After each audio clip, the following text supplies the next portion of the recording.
আসসালামু আলাইকুম বস। শীতের সকালে হঠাৎ করে মনে হলো একটা ভিডিও বানাই, কারণ দেখলাম যে কয়েকদিন আগে আইবি এর রেজাল্ট দিছে এবং কাইন্ড অফ আমার আগের মুহূর্তের কথাগুলো মনে পড়ে যাচ্ছিল।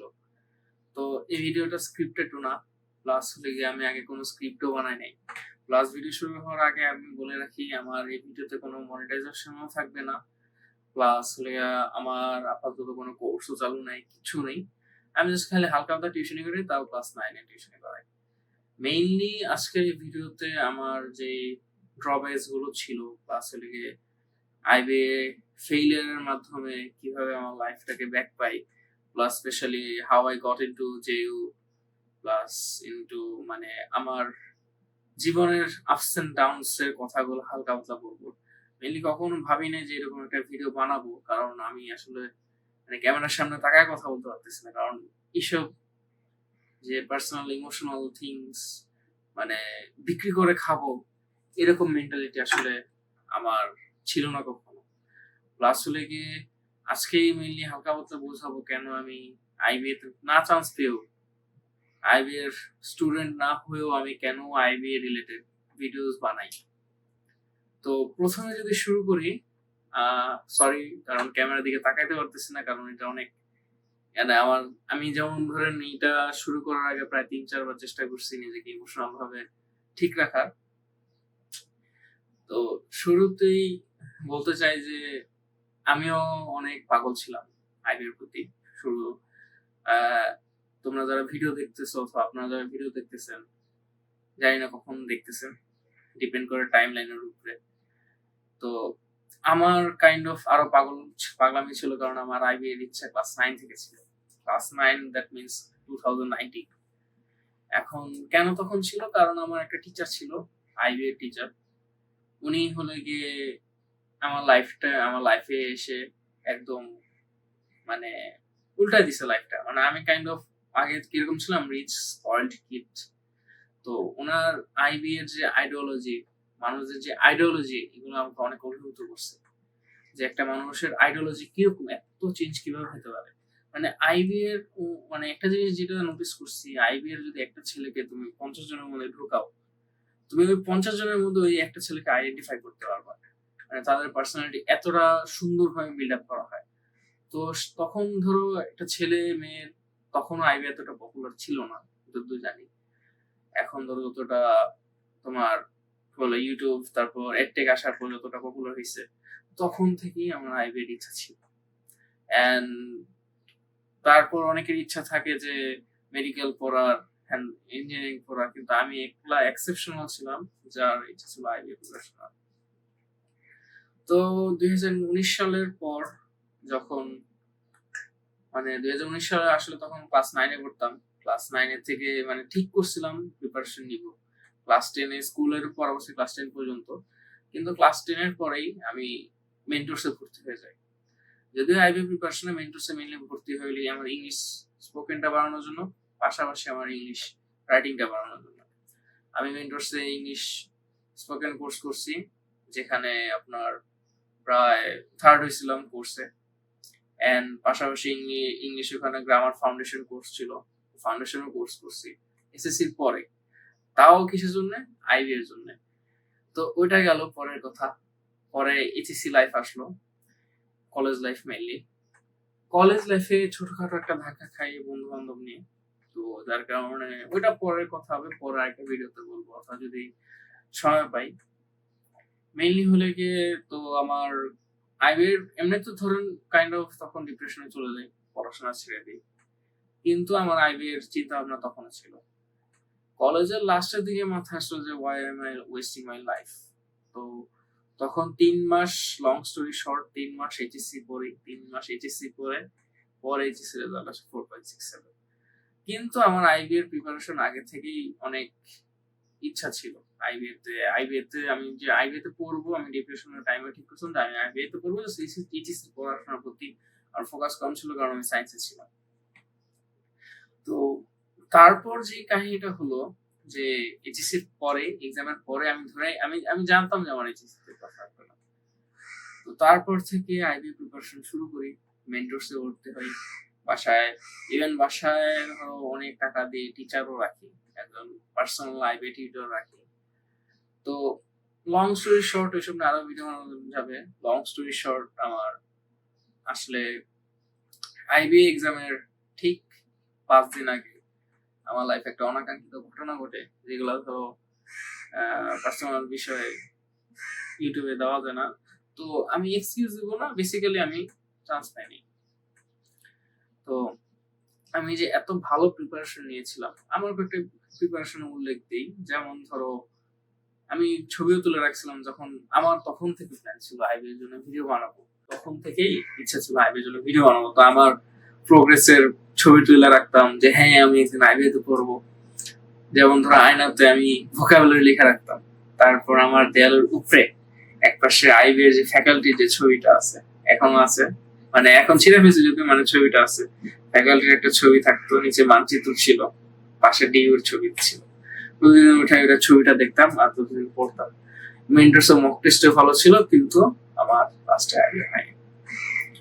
তো বেসিক্যালি আজকে ভিডিও বানানোর এটাই উদ্দেশ্য যে কয়েকদিন আগে আইবি এর রেজাল্ট দিছে, এন্ড আমি দেখছি আমার অনেক জুনিয়র আসে নাই মেইনলি রেজাল্ট। এখন এই জিনিসটা, কারণ আমি জানি কষ্টকর, কারণ আমি আইবি নিয়ে কথা বলতেছি, আমি ক্যামেরা তাকাইতে পারতেছি না। আমি এর আগে আরো 3টা রিটেক দিয়েছি, মানে ভিডিও রিটেক দিয়েছি, তাও পারতেছি না। অনেক কষ্ট করছি চোখ দিয়ে পানি থামানো, তাও পারতেছি না। কিন্তু মানে জিনিসটা কি, মানে পার্সোনাল থিং। তোমার যদি একটা ড্রিম থাকে, তোমার ড্রিম যদি সেটা ফুলফিল না হয়, সে তো খারাপ লাগবেই। এন্ড এটা এখনো খারাপ লাগে, কিন্তু জিনিসটা এখন বুঝতে পারছি কারণ কি। কারণ হলে গিয়ে যখন আমার আসে নাই, তখন আই অ্যাকসেপ্টেড ইট। রেজাল্টটা যখন আসে নাই, দেখছি, আমি বুঝলাম যে হ্যাঁ আসে নাই। আই ফেল ব্যাড, অনেক ব্যাড। মানে আমি ধরো ওইভাবে মোটিভেশনও দিব না যে না ভাই তোমার খারাপ লাগবে না, হ্যান তেন। No, I feel bad. And ওই খারাপ লাগা থেকেই মেইনলি হলে গিয়ে আমি ডিসাইড নিছি যে না, আমি যখন যেহেতু চান্স পাই না আইবিতে, I will start making videos after I get into some kind of renowned university. যদি মানে চান্স না পাই, এরপরও আমি সেকেন্ড টাইম দিব। তো আরেকটা জিনিস যেটা, সেটা হলে ধরো আমি যখন চান্স পাই নাই, তখন ধরো অনেকে সৃষ্টিকর্তার উপরে বিশ্বাস করো, অনেকে করো না, তো আমি করি। তো যখন পাই নাই, তখন মনে আসছে মানে আমার একবারও মনে হয় না আমি কখনো আল্লাহর কাছে যে মানে বলছি যে কেন দিল না, হ্যান তেন। আমার মনের মধ্যে অনেক কষ্ট ছিল, বাট আই অ্যাকসেপ্টেড ইট। আমার তখন এটাই মাথায় ছিল যে যেহেতু এটা হয় না, ইনশাল্লাহ আল্লাহ আরো ভালো কিছু রাখছে। এন্ড আল্লাহ তাআলা ধরো আমার যতটুকু ঈমান ছিল, আমার আইবি এক্সাম দেওয়ার পর, চান্স না পাওয়ার পর আরো বেড়ে গেছিল। এরপর যেটা কি হয়, তোমার আমার যেটা প্ল্যান ছিল যে এখন যে ইউটিউব চ্যানেলটা দেখতেছো, যদিও ভিডিও বানাই না, ভিডিও না বানানোর পিছনে রিজন আছে, তোমাদেরকে বলতেছি। তো এরপর যে যখন পরীক্ষা আসলো জাহাঙ্গীরনগরের, ডিউ আইবি এর পরে ডিউ বি ইউনিট এক্সাম আসলো, বি ইউনিটের রেজাল্ট তো দেয়নি। বি ইউনিট মোটামুটি ভালো হয়েছিল। পরে আসলো জাহাঙ্গীরনগর ইউনিভার্সিটি। তো আমার মেইন টার্গেট ছিল anyhow to get into JU, IBA or অন্য ইউনিট। জিইউ আইবিএ তে এক্সাম দিলাম, তারপর এক্সাম অনেক ভালো গেছে আলহামদুলিল্লাহ, but still I was traumatised for some reason. কিন্তু রেজাল্ট ভালো ছিল, কিন্তু যখন রেজাল্ট আসে তখন দেখা যায় যে আমার নাম, আমার রোল ওয়েটিং লিস্টে কততম 215 না 225 এইরকম, মানে 215 থেকে 225 এর মধ্যে আছে, কিন্তু নেবে মাত্র আই গেস 50 or 60-70 পিপলস। তো কাইন্ড অফ আমার ওই মানে একদম কাছে এসেও চলে যাওয়ার মতো অবস্থা। পরে আসলো জেইউ ইউনিট, যেটাতে আমি এখন অধ্যয়নরত আছি।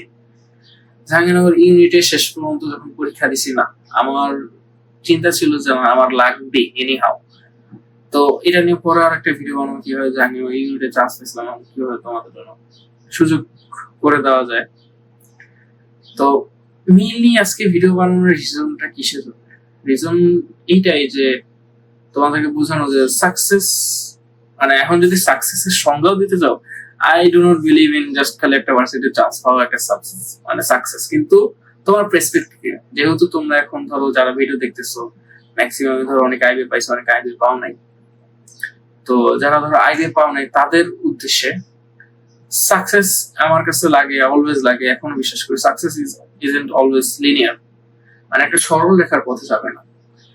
আমার সোহাগ ভাইয়ের একটা ভিডিও মনে আছে যেখানে বলা হয়েছিল যে মানে লাইফে যদি উপরে উঠতে চাও, তোমাকে নিচে যখন পড়বা তোমার বাউন্স ব্রেক করা শেখা লাগবে। তো আমার খালি এটাই বলার উদ্দেশ্য, যেমন ধরো আমি আল্লাহর কাছে হাজার হাজার শুকরিয়া, কারণ আমার মনে হয় যে আমি যদি আইবিএতে চান্স পেতাম আমি এতটাও খুশি হইতাম না যতটা এখন আছি। আলহামদুলিল্লাহ আলহামদুলিল্লাহ আলহামদুলিল্লাহ। কারণ কি, ধরো আমি এখানে এমন কিছু মানুষ পাইছি, যেমন অনেক অল্প, মানে আমার যে সমস্যা ছিল কলেজ লাইফে, যে বন্ধু বান্ধব বানাইতে পারি নাই, ফেক ফ্রেন্ডস ছিল। তো এখানে ধরো এমন কিছু ক্লাসমেটস বন্ধু বান্ধব পাইছি যেটা ধরো আইবিএতে গেলে হয়তো পাইতাম না, হয়তো আমার সাথে কম্প্যাটেবল হইতো না। যেমন ধর কয়েকটা ক্লিপস দিব এখানে, দেখাই যে কি পরিমাণ। আমার তো ভার্সিটি মাত্র 3 মাস হয়েছে, তারপরও দেখো কয়েকটা ক্লিপস দেখাই।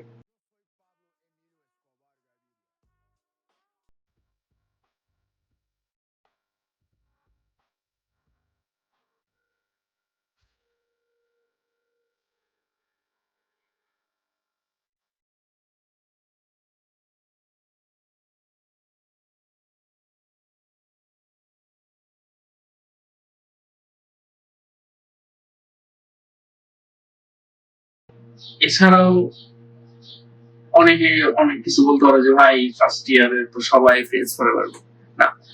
আমার ক্ষেত্রে বলবো যে আমার এখানে কেন ইয়ার জিনিসটা আলাদা লাগতেছে, কারণ যে সেম কথা বললাম, আমার না মিলে গেছে জিনিসটা, মানে আমার হ্যাবিট, আমি যেরকম মানুষ ওরকম মানুষের সাথে আমার জাহাঙ্গীর মিলে গেছে। জিনিসটা কিরকম, যেমন আমি সবসময় প্রকৃতি প্রেমী ছিলাম, আমার সবসময় সবুজ জিনিস ভালো লাগতো, গাছে গাড়া জিনিস।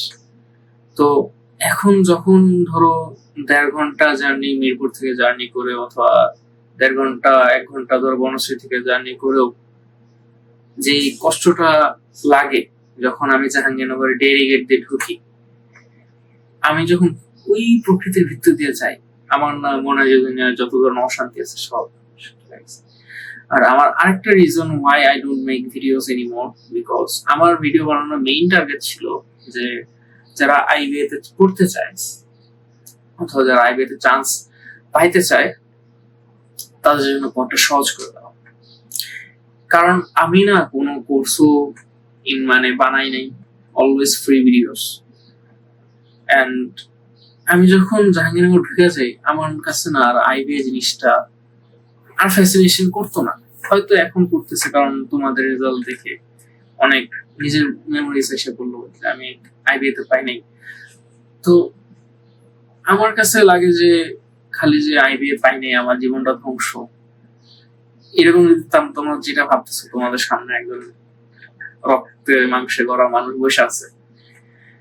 আমি ধরো এছাড়াও ধরো ফ্রেন্ডস বাদে দিলাম যখন ধরো ওই গেট দিয়ে ঢুকি, জাহাঙ্গীরনগরের গেট দিয়ে, আমার কাছে একদম অন্যরকম অনুভূতি লাগে।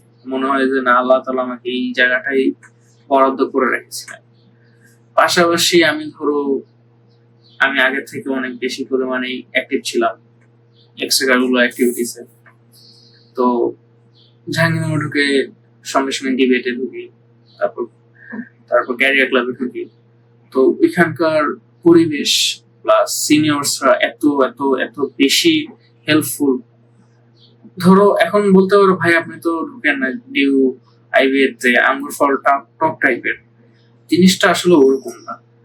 জিনিসটা হলো গিয়ে আর ইউ, মানে আমি কি স্যাটিসফাইড নাকি, আমার কাছে এখন লাগে, আমি তোমাদেরকে সত্যি কথা বলি, আমি যদি পিছনে ফিরত যেতাম যদি আমার কাছে অপশন থাকতো যে আইবি এটা ঠিক করার, মানে আমার কোন একটা ডিসিশন চেঞ্জ করা যে কারণে আমার আইবি চান্স পাইনি, আমি কিছু চেঞ্জ করতাম। আমি আজকে এখন রন মোহাম্মদ জাহাঙ্গীরনগর ফিনান্সে পড়ে যতটুকু খুশি, আলহামদুলিল্লাহ, আই গেস আইবি তে পড়ে আমার এতটা খুশি হতো না। তো ভিডিওটা বেশি লম্বা হয়ে যাচ্ছে যদিও। তো আমার মেইনলি ভিডিও বানানোর মেইন উদ্দেশ্য ছিল যারা আইবি তে চান্স পাও নাই তাদেরকে এটাই বলার উদ্দেশ্য যে কি পরিমাণ যে আবেগ কাজ করতেছে এখানে। আলহামদুলিল্লাহ জাহাঙ্গীরনগর ইউনিটে যখন দশম হই তখন আমার ফ্যামিলি বলো সবাই বলো এত বেশি খুশি হয়েছিল যেটা ধরো আমি আইবিতে চান্স চলে আসবে। তো এটাই বলবো যে life is full of surprises. Just খালি আমি আইবিতে ঢুকতে পারি নাই দেখে যে আমার লাইফ এন্ড হয়ে গেছে এমন না। It was just new beginning for myself, and I believe তোমাদেরও নতুন বিগিনিং আসছে। এবং নিজের মেইনলি নিজের উপরে ভরসা রাখো এবং সৃষ্টিকর্তার উপরে ভরসা রাখো। আসসালামু আলাইকুম।